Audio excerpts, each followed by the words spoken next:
Suzanne takes you down to her place near the river. If you read my book, and I hope you will, called Vulture's Picnic, which is more my autobiographical book, it mixes investigation and my life because my life is mixed with my investigations.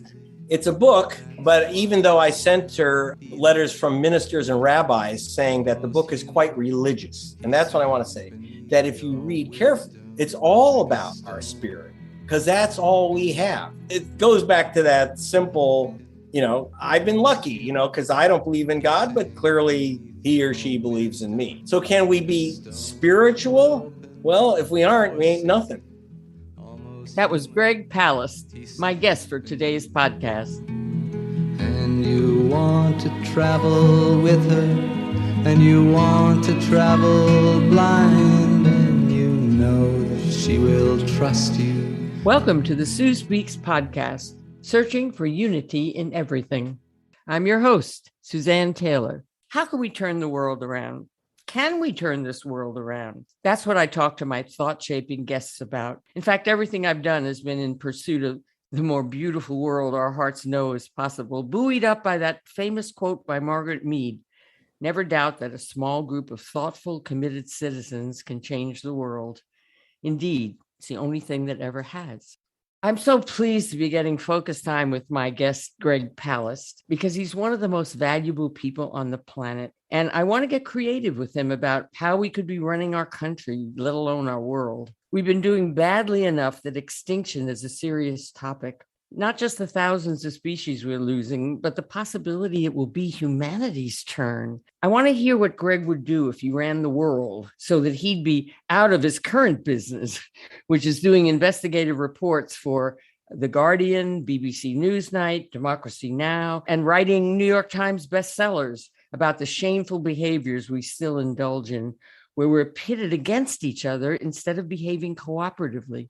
It would take all the time we have to do a decent job of reporting on what he has done to reveal America's major perpetrations of the last several decades, from Exxon Valdez a long time ago to current issues like Afghanistan and voter purging. And I urge you to get on his website, gregpalast.com, and we'll put all the links on our page, where you'd get educated there, as well as entertained by how marvelous a writer and storyteller Greg is. He's a real hero. And if you don't know that, it's because he's too good, whereby people in our great democracy, which is more of an aspiration than a truth, don't want to take in his disturbing revelations. To give you a little more of a sense of what value he is to all of us, here's the first sentence of his bio. Greg PALAST has exposed some of the biggest scandals of the last century. The award-winning investigative reporter, four-time New York Times bestselling author and documentarian, seeks justice and shines a light on the truth. So, Greg, why don't you tell people where you got your spunk from? I know I've read your materials, but tell them from whence you come that makes you who you are. Pure resentment and anger and frustration. Okay, I grew up in Sun Valley, Pacoima. It's not poetry. It's where the sewage plant is. It's where the garbage dump is. And it's where the human refuse is placed. I lived under a power plant that actually burned coal in Los Angeles. And that's why even today I have a tough time breathing. And what I wanted to know is, who are the mofos who did this to us? Who did this to us? I want to expose them. I want to confront them more than anything, more than punish them. I want people to know their names, how they did it to you, and how maybe you could stop them from doing it to you. You have to understand this, you're also facing Hollywood. You're facing Fantasy Island, which was across the mountains, the Hollywood Hills. And if you're on the wrong side of the Hollywood Hills crossing over, that's tougher than crossing America on wagon train. And I got through. I was allowed through and was able to tell a story. But I had to literally go into exile. I had to leave the country and then somehow try to figure out how to get my words. And so I ended up reporting for, when I first started writing, I can only get work in England. I was hired by the Guardian newspapers and by BBC television. And, I got those nice gigs, but it was like I was in exile from my own country, and mainly my words were in exile. So I needed to find, refugee centers for serious investigative reporting. When I say serious, I don't mean solemn. I don't mean that kind of go to sleep writing you get in the New York Times, that stentorian, we know it all voice, the Rachel Maddow sound of arrogance, as opposed Oh, to. no, you're going to kill my sacred cow. Yes.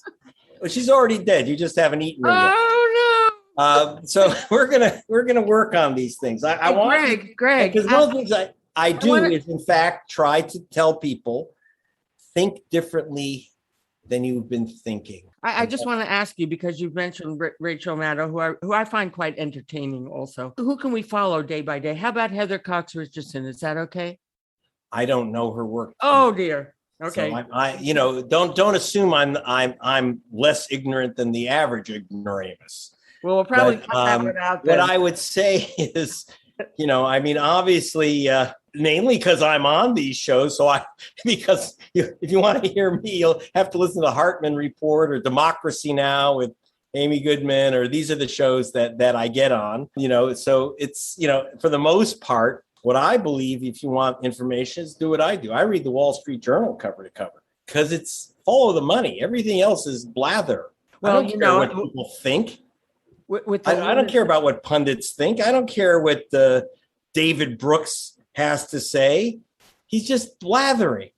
Okay, I want the information, and I want to know what these characters are up to. And the Wall Street Journal, Fortune magazine, the Financial Times. These are the only newsletters. This is the ruling class newsletters. And if you want to know what's happening to you, what the rulers are going to do to you and have been doing, well, read their stuff. Okay, so my question, though, is in the world of limited time, where, reading a whole newspaper obviously would be valuable, but, time consuming. What I try to find are the people who synthesize it for me in worlds that I'm not totally, hanging out in, so to speak. And that's why I mentioned Heather Cox Richardson. I'll send you a link to her and let you see. She puts a daily column out, usually about 5 days a week. She's so sharp and so aware. Anyway, but I wondered, is there anybody, seriously, because I want this podcast to be useful to other people in terms of where they can go. Do you have anybody that you would bring up, like my Heather Cox Richardson? Yeah, I would read Churchill's History of World War II. Every day, if you read out of that, you will learn something about thinking and acting. So Churchill's good.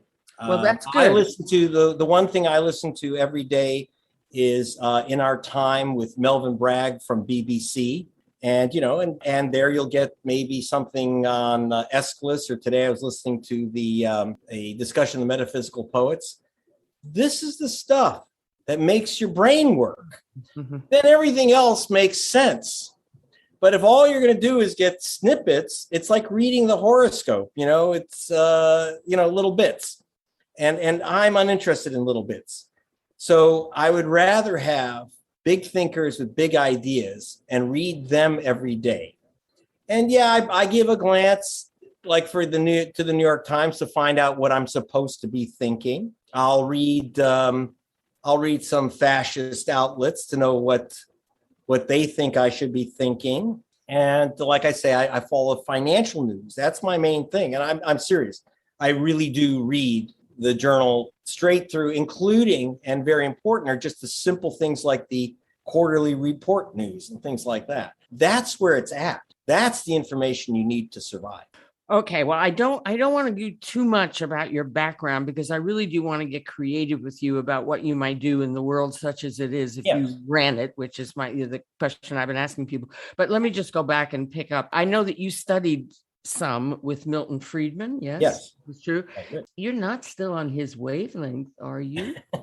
I never was. Oh, okay. I was a protege of Milton Friedman, who is, for those who don't know him, he was the right-wing dwarf who was like the voice of free market uber alles. He was the advisor to Pinochet in Chile, and leading to all the death, destruction, and privatization of their nation.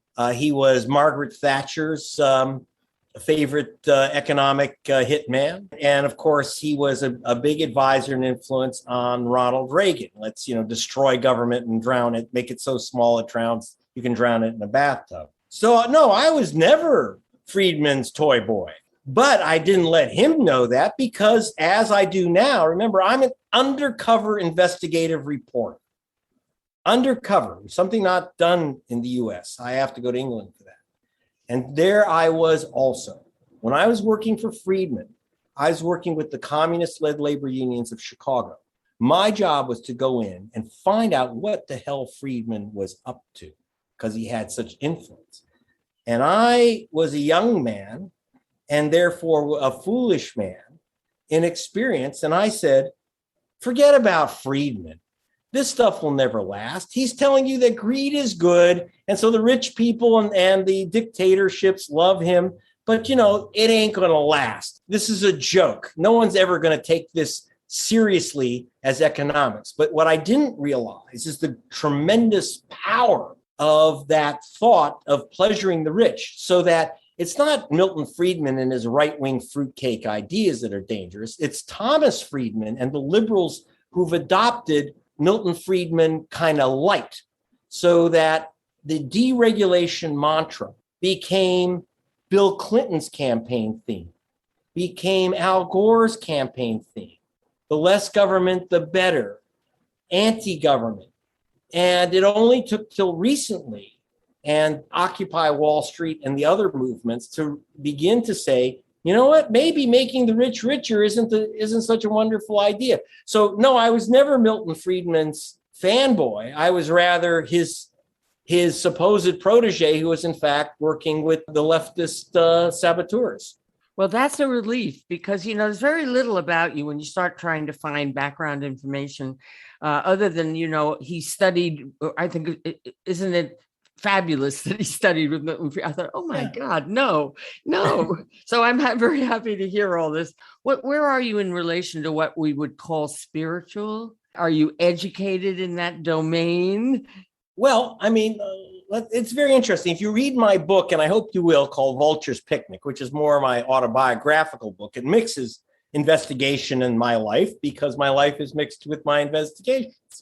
It's a book, but even though I sent her letters from ministers and rabbis saying that the book is quite religious, and that's what I want to say, that if you read carefully, it's all about our spirit, because that's all we have. It's if we don't have our spirit, all we have are our genitals, our bank accounts, and our desire for recognition.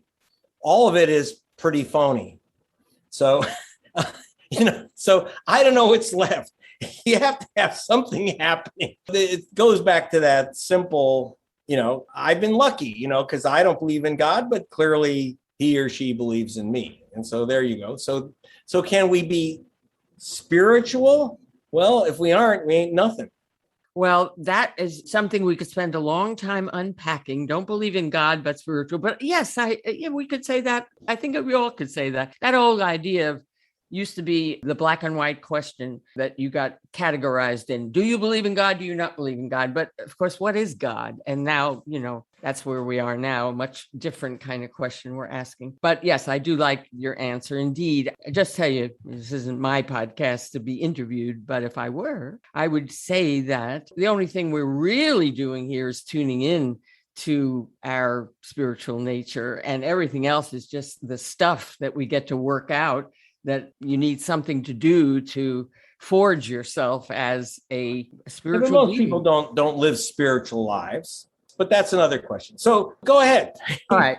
Well, the other thing I would say is that you could equate spirit to truth. I heard somebody that I like recently saying the worst word that ever got created in the English language was spiritual, as if it's different from who we are. So anyway, but I don't want to go down that road because we'd be forever. I have so many things I'd like to know from you, but if I ask you your opinion about things like how can we have these obvious perpetrations, Florida and Bush and Danziger now with Chevron. How can we're looking at them. We all see them. We see the evil in them. And yet there they are. They just keep going. But I'm a little afraid to go down that road with you because I want to get to what you might do. Do you have any, Well, I mean, here's the thing. For those who don't know Greg Palast, I'm an investigative reporter. Yeah. And you'll see me in, whatever outlets, like I said, Guardian, BBC, Rolling Stone, Truth Out, wherever Hartman show. But it's all about facts. And it's not about my opinions. It's about, I have my opinions, but do you care? No one really cares. But I want people to get the facts, just the facts, man. It's Sergeant Friday. Facts mean something. And I like to think so. And so I've done, I've investigated. I was an investigator before I was an investigative reporter, which makes me different than most reporters who've tried this. I know how to set up false fronts. I know how to get inside. I know how to get the documents. And I know how to jump and confront the bad guys. I don't like to just talk about them. I want you to meet these SOBs. So you just mentioned two cases. Florida, for those who don't know, when I was with the Guardian BBC, I did a story in which I uncovered that when George Bush won the presidency of the United States by just 534 votes, people don't understand it. By the way, that was our third closest election, not our closest. 534 votes. That's it. That created the presidency. That made George W. president. I discovered before the election, months before the election, they removed 58,000 voters from the voter roll. Almost all of them black. I got a hold of the list. No other reporter bothered to check. I asked for the list, and I was finally able to, through my roots, get it, through whistleblowers, get the list. And next to the people whose names who were being removed from the voter rolls, it said BLA. I didn't know what it was at first, blah, blah, blah. And I realized when I finally saw WHI, I realized that BLA was black, black, black, black. So they had the race of the voter, which, by the way, was required by federal law at the time, the race of the voter. So they were able to target almost everyone removed as a black voter. Why were they removed? They said that they were felons, people who committed felony crimes. And at the time, you commit a felony crime, convicted, you cannot vote in Florida forever. Now, I started going through the list, and I saw names like John Johnson. Oh, wait, are there a couple John Johnsons in America? Is this the guy that was actually convicted? Then I looked. It would be John Robert Johnson was matched with a felon named John Harold Johnson. And I found out, I was going through more and more and more of these names, and found out first 15%, 20%, obviously thousands and thousands, enough to have elected Al Gore president instead of Bush. But here's the kicker. And the New York Times took 4 years to tell this, did not take up my story for 4 years. Okay? It turns out not a single person on that list, not one, was an illegal voter. And when the Times finally picked up the story, they talked about the flawed felon list. It wasn't flawed, it was fraud. It was deliberate. It was racist. It was Jim Crow that elected George W. Bush as president. So that was one of the stories, one of my first stories. And since then, I've written books. The Best Democracy Money Can Buy was a big international bestseller. And then a movie, which, by the way, you can download the movie for free at gregpalast.com. Okay, halt here. I want to tell the listeners, I've seen that movie. All the stories you're telling about the voter purging and then some, it's documented in that movie. It makes you so angry. I hope you had a few laughs. Well, because you're a good, funny writer, but thank God. So what I tried to do in that film, so I want people to go to gregpalast.com, download Best Democracy Money Can Buy. And here's the deal. If you don't laugh at the beginning and cry at the end, I'll pay for your therapy. But so I try to, that's one thing that you have noticed, and you said even before recording, I try to write things in a way that actually, it's not so much entertaining, but keeps your interest going and shows you the kind of weird humor of life and the great darkness and sadness and evil that's out there, all those things. And that's very much not acceptable in American journalism. If you're not boring people, you're not serious, supposedly, or you're an advocate. The Washington Post was supposed to run a story of mine in 2020. I was working actually, believe it or not, with the Washington Post on a story about the illegal removal of black voters in Milwaukee, Wisconsin.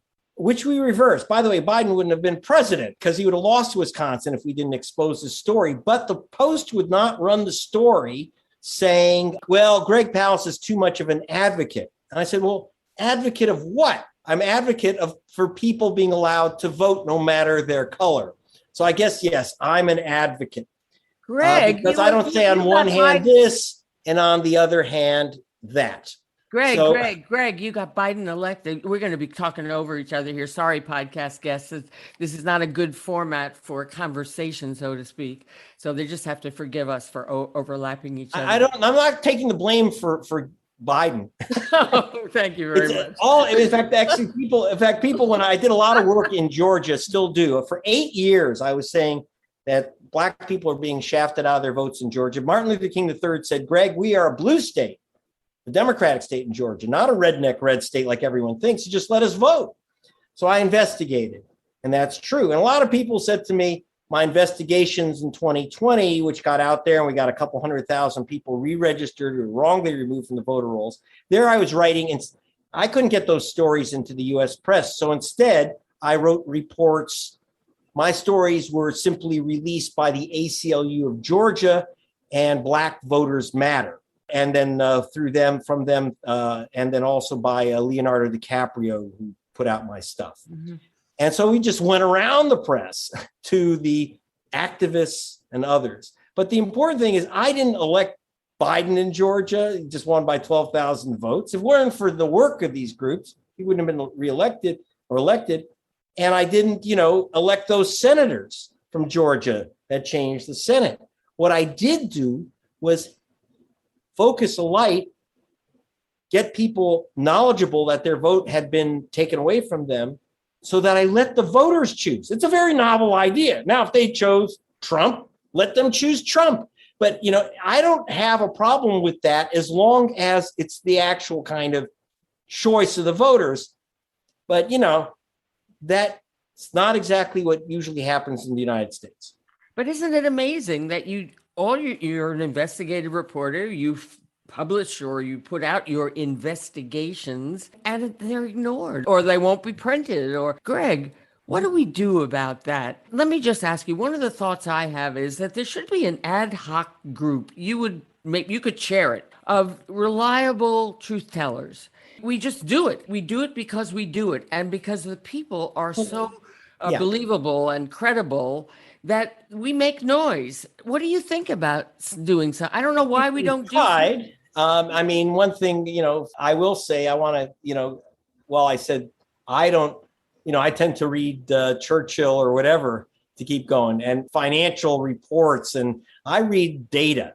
So I'm a very boring person to know. I don't watch follow the usual outlets. But if you really want to see that type of thoughtful writing, real truth tellers, like Consortium News is a great site to go to, consortiumnews.org, headed by the greatest investigative reporter of the last era, Bob Perry, who uncovered the Iran-Contra scandal and was fired for it. Not everyone gets Pulitzer Prizes and raises. He was fired for uncovering the Iran-Contra scandal for the AP. And, that's the same thing as going on now with Danziger, same idea. And to let people in just very quickly on what you mentioned Steve Danziger. Very quickly. How are we going to do a half hour, Greg? We're going to do 4 hours. Okay, well, I'll just give it to you shortly because I think people should know a bit of the story. For 38 years, Steve Danziger spent his entire career as a lawyer. He went to the Harvard Law School with Barack Obama, and instead of cashing in or building a political career or whatever, he spent his entire career defending the Cohen indigenous group of the Amazon rainforest in Ecuador, these people were slimed by 16 billion gallons of sludge from Chevron Corporation, its Texaco unit. And he sued on their behalf, won a judgment of $9 billion to get this filth cleaned up out of the jungle. And I have to say, I'm one of the only reporters that actually went to the jungle, into Ecuador, to check this out myself. 60 Minutes did a little story, and they talked to Steve Danziger in New York. I said, well, I'm going to go I don't accept anyone. I'm sorry. I'm just going to have to go see it myself. And I did. And I saw the evidence. Greg, And is that in your Best Democracy Money Can Buy movie? Is that because I've seen that? I've Yeah. seen you there with the oil. Is with that the where? oil, a little bit in Best Democracy where I'm picking up the sludge. You can also go to, again, gregpalast.com, right in Ecuador or rainforest, Amazon. And I couldn't do it for American television. So I went for BBC. But what's happened is that Chevron Corporation, rather than pay the $9 billion that they owe for poisoning people in the ocean, in the Amazon, and I mention always the case of Chief Criollo, whose 3-year-old son went swimming, comes up from a lagoon, spitting blood and oil, dies in his father's arms. This is what Chevron did. And they covered it up. I confronted Chevron with it. I confronted them with the evidence. They said, oh, we have an explanation. We'll get right back to you. I'm waiting 14 years. They still haven't gotten back to me. But instead, they sued Steve Donziger, found a right-wing judge named Louis Kaplan in New York, sued Donziger for supposedly attempting to bribe the judge in Ecuador. This is a joke. The judge was paid, are you ready for this? Nothing by Donziger. He said he never got any money from Donziger. He got $2 million from Chevron to come and say that Donziger tried to bribe him. This guy gets $2 million from Chevron for his, quote, expenses. Okay, so they bought themselves a judge, literally, got themselves this other right-wing judge, who then, are you ready for this? Charges Donziger with racketeering. He loses every penny he has, which is very little anyway. Plus, he then finds him in criminal contempt of court. He's not allowed a jury trial. In the racketeering case, he's not allowed a jury trial for contempt of court. He's just been sentenced to 6 months in prison. Now, you have to understand, for contempt of court, for a little technical thing, he wouldn't turn over his computer because it would give away his client's confidences. No lawyer in American history has ever been put in jail for 6 months, ever in American history. He's already been 800 days, 3 years, under house arrest wearing an ankle bracelet. No one in American history for a misdemeanor, which is a contempt charge, no one in American history has spent any time wearing an ankle bracelet, let alone 3 years. He's not in the mafia. He's not running away. And the United Nations Human Rights Commission Judicial Review Panel has written a long order ordering, the United Nations has ordered the United States to release Stephen Donziger, pay him compensation as a world hero. So I'm trying to get that story across, but I got to tell you, journalists are pooping their pants. They won't take it on, because when I told the story in Ecuador, Chevron tried to get me fired from BBC. They made up all kinds of crap about me, saying that, again, that Donziger was trying to bribe me. And this is like insane. I went through a year of hearings, but you know what? Every other journalist watches what happened to me, what happens to anyone else who brings it up. This story has not been in the New York Times.